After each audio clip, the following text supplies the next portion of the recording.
Hi there, my name is Luke at Young Writers, and I'm here today with a very wonderful lady who wants to share her story. So, if you'd like to give us a bit of an introduction about yourself.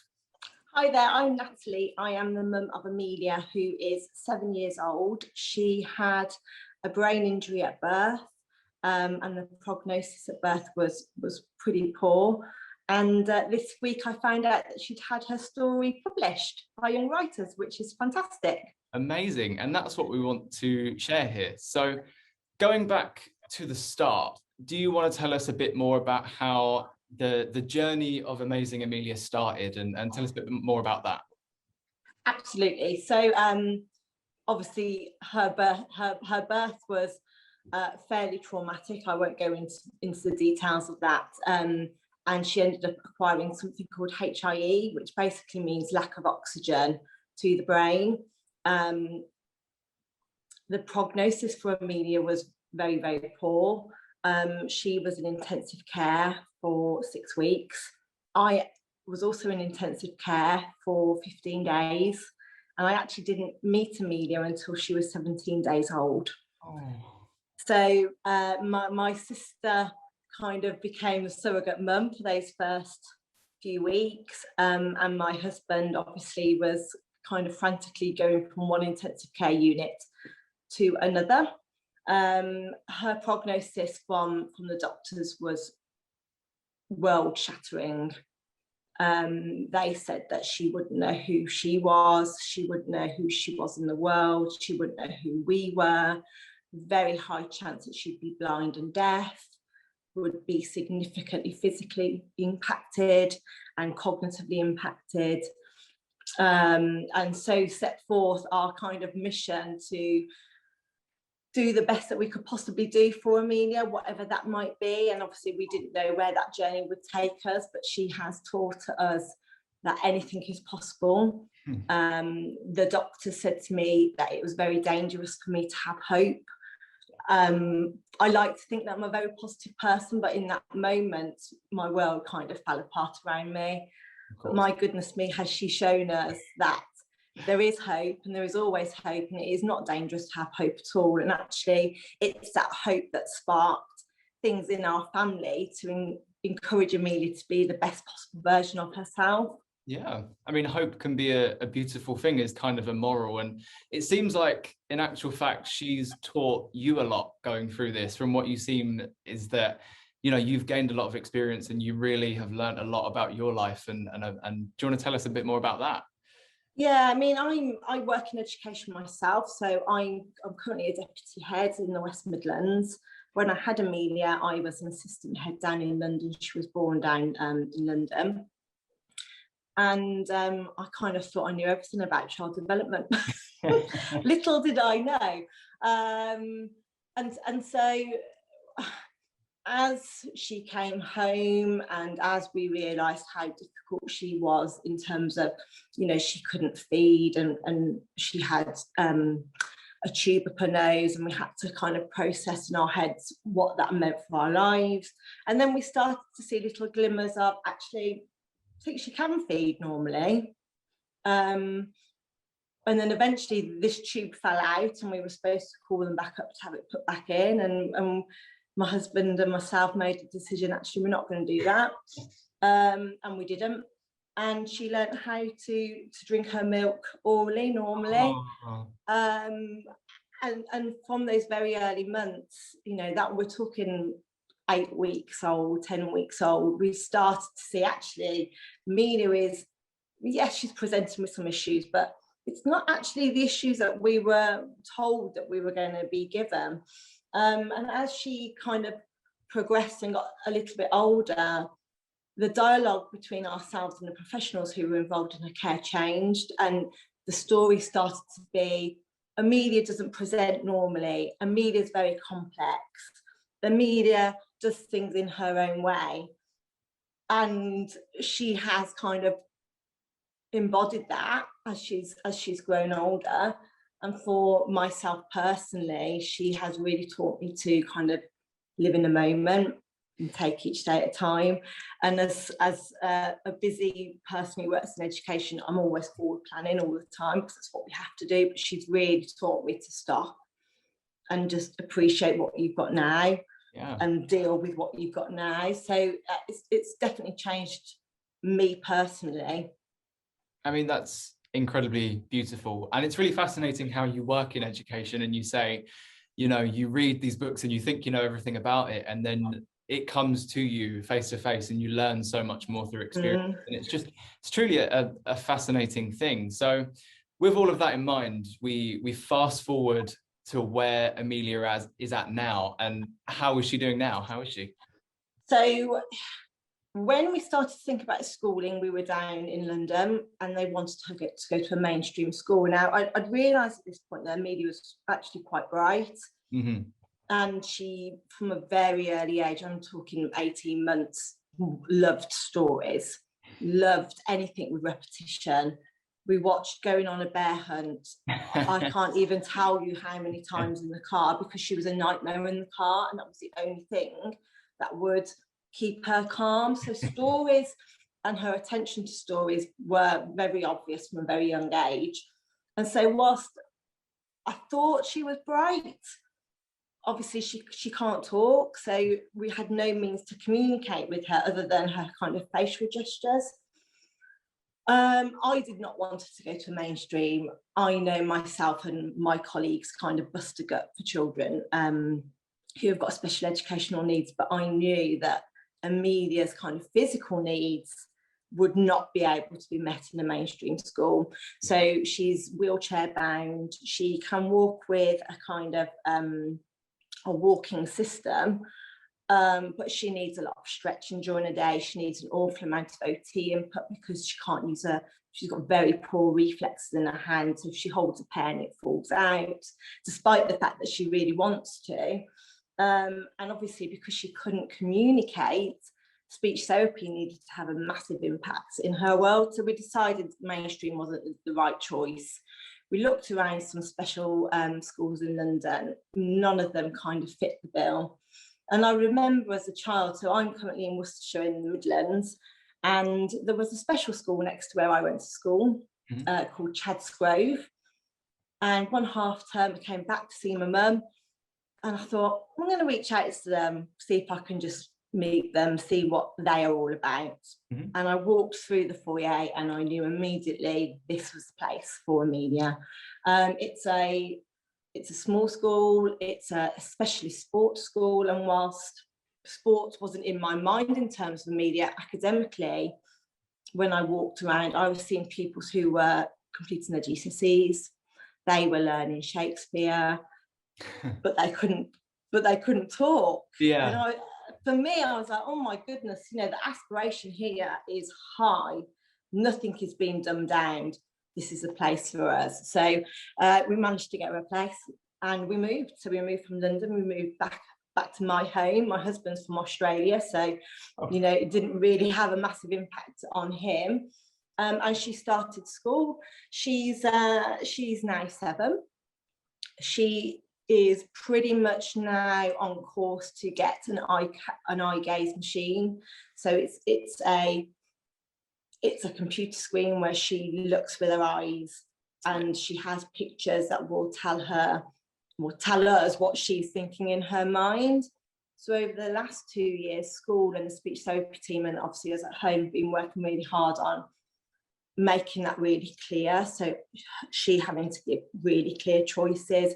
At the moment, it's in a big folder, and we've got about 40 pages, and she looks to say the next page. It's a long process, but yeah, she has risen to that challenge. And I think the biggest kind of glimmer for me as to her brightness, I suppose, was in the first lockdown. We went into shielding, so we had to shield Amelia. I obviously couldn't go into work. We were homeschooling like the rest of the world, and I couldn't believe what I was seeing in front of me, because I had the time and I was being asked to do things from school, and I was thinking, I'm not sure she's going to be able to put a sentence together.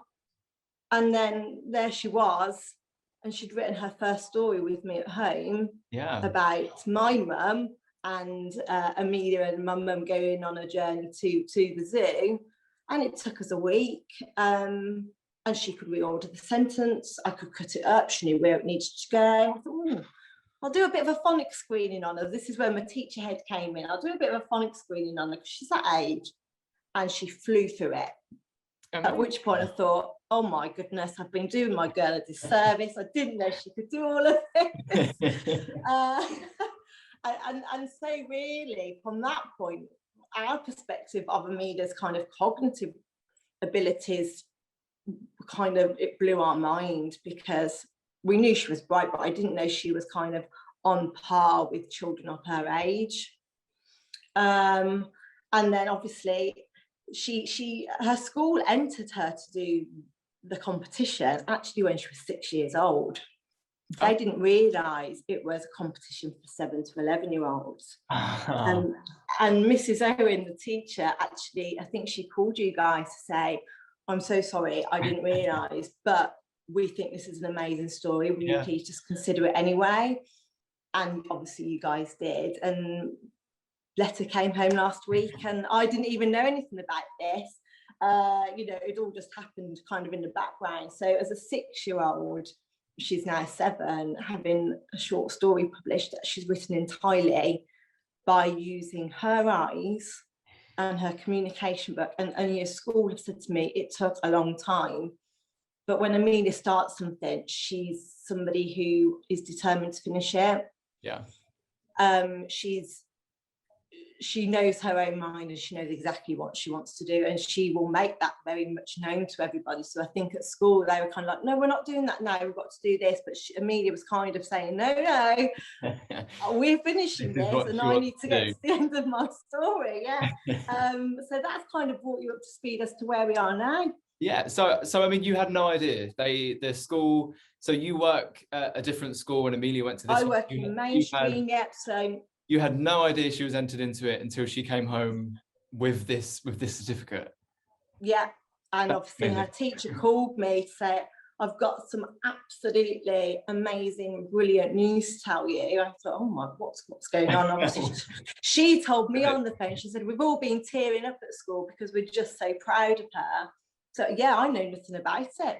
It's beautiful. So I mean, how did that feel? Tell me how that phone call went, how that went down. Obviously, just amazing. My husband and myself are extremely proud of Amelia, and as you should be, for sure. Yeah, and we never knew, and we still don't know what life will bring to us as Amelia gets older, and as we get older, and obviously that's a concern. But then you have these moments when somebody rings you to say this amazing thing's happened, and it's a glimmer of normality. But for me, especially in the education world, it's, oh yeah, I know about this competition. We enter our kids into this. I know all about this. And then when I take a step back and I think, actually, this is incredible that my girl, who can't speak, who had this horrific brain injury at birth, whose prognosis was just appalling, has written a story independently on her own, and it's a fabulous story, and it's been published. I mean, it's just incredible. Myself and my husband, obviously both welder, we spread the word to our family. I obviously then put it on Twitter. I don't tweet personal things. I kind of keep my account for a work purpose, but I couldn't not share it with the kind of Twitter world, and obviously it went a bit crazy on Twitter, and you found me and I found you, and here we are. I mean, that's what's really important, is that this is a truly inspirational, amazing story about how anyone can really achieve what they set their mind to. You know, you say that you don't know what the future holds for Amelia, but from what it seems like is that she's going to do what she wants to do regardless. She's got to throw everything at it, and it's really a story that anyone can do that. Anyone can take part in this. Anyone can achieve what they want to achieve, and it's something that, you know, other people can see, and hopefully it ignites something in them as well to try and achieve these things. Yeah, absolutely. I mean, I completely agree with you. For me, there aren't many things that Amelia can take part in that most normal children can take part in. You know, going to the park with her is incredibly difficult. There is very rarely anything that she can actually go on and enjoy. She doesn't get invited to birthday parties. You know, she hasn't got any friends per se that come to our house. I mean, she's got friends in school, but that normal part of childhood doesn't exist for Amelia because of the nature of the children that she goes to school with, and they're all very vulnerable. And the world itself isn't really molded to children like Amelia. So when you get glimmers of things like this that you wouldn't think would be accessible to children like Amelia, but actually it is. Yeah. It's life reaffirming for us, because actually in some way she is a normal 7-year-old girl, and she wants to write a story, and she's very proud of herself. And you know, she came home absolutely squealing with excitement to show me her certificate. She knew exactly what it was. Yeah. She knew exactly how impressive it was. So to have that sense of normality for us is just lovely. And that it truly is. It's a sense of achievement for anyone who enters. You know, it's a really amazing opportunity, and these books will be kept in the British Library forever. You know, they'll be published, and her name will be out there. So it's a great thing for anyone. But I can imagine that this was kind of that extra step up. It was really, as you say, like affirming, and I can imagine it truly helped her to feel like, you know, empowering, that she can go and yeah, achieve. Totally. And it's really amazing that we could be a part of that, you know, ourselves. It's great that we can get her to feel like that, and it's truly incredible that she's done it. It's admirable, and it's phenomenal, and you know, props to her. Absolutely agree. And so tell us a little bit how she physically would have made this story. You say that she sometimes struggles holding a pen to write. So I mean, I think a lot of people found that really interesting, how she went about doing that, because it's a totally different. Yeah, well, it's taken us 7 years to get to a place where we've finally made a decision on which would be the best communication method for Amelia. So she's got a very high tone in her muscles, which means that when she wants to really do something, those muscles go into spasm, and then she's like this. The opposite can then take effect. So she's got the pencil in her hand, and she knows that she wants to put that pencil to paper, but her brain injury means that she's not got control over that muscle, so she lets go of it. So holding anything like a spoon or anything like that, it's almost impossible for Amelia. I mean, technology in the world now is fantastic, and there are some means and ways around it, but it's not going to be the way that Amelia would communicate. We've tried using something called switches that look like big buttons, and she would tap the buttons, but again, she just did not have the muscle control to do it when she needed to do it. So that was kind of ruled out fairly quickly. And she's got really good head control, so she actually looks quite poised when you see Amelia. And so she now just uses her eyes. So she will look at the book in front of her, which has got, I think it's about 16, 20 choices on there. And she will stare at what it is that she wants. We will repeat that back. She will acknowledge it. Normally for us, we'll get a which means yes. And then we move on to the next thing. So she's got a very big communication book, which is all of her needs, her routines, what she wants, adjectives, describing words, things like that. Aside from that, she will have kind of subject specific pages. So her story was about the woods. So there would be on there, you know, forest, path, lots of different words that Amelia would be able to choose that are outside her communication book. And using a conjunction of both of those things, she then is able to form her sentences. And then we, the staff at school, then check with her that she's happy at each point before we proceed on to the next one. But we're now at the point, hopefully by summertime, that will all move on to a laptop. And so the machinery picks up where her pupils are gazing, and then it automatically puts it into a sentence for her. Yeah. So we don't have to do that all in between bit of, is that right? Yes, like moving on. Where is it the next page? She will be able to do that in time, completely independently on a computer screen. So it's actually, I never even knew really that this existed, but you know, as she gets older, she'll be able to use her eyes to turn the TV on, to change the channel, to bring her bed down, to shut the curtains. So all of these skills that we're kind of nurturing now, and it takes a long time, and I've had to go doing it myself, and my brain is so struggling to work out where I've got to go next and to hold my gaze. And this kid's walking it, you know, she's a 7-year-old and she's just blown it out of the water. So, you know, the future is bright for Amelia, but, you know, technology has to be there to kind of get her there in the most easiest manner. I think, I mean, her future is definitely bright. And that's one thing that's kind of been signified by this. Truly, she is a remarkable young lady that hopefully these opportunities do keep coming up for her and she can develop. And as you say, with this technology coming through, that she can just go further and further and achieve all these amazing, wonderful things that I'm sure that she is aligned to achieve. So I'm sure she truly does have a bright future ahead of her. Yeah, I mean, she is such a big lover of books. I mean, I'm a teacher, so I've got a lot of books. But we get through books at rates unknown. Bedtime stories. You know, she's got a membership at the library. They know her there. We get through probably 4 books a week with her. Sorry? What's her favourite book? At the moment, she's really got into Enid Blyton. Okay. The magic chair. So I think just anything that's kind of magical and, you know, where the world can be anything that you want it to be, actually aligns really well with Amelia, because the world can be anything that she wants it to be.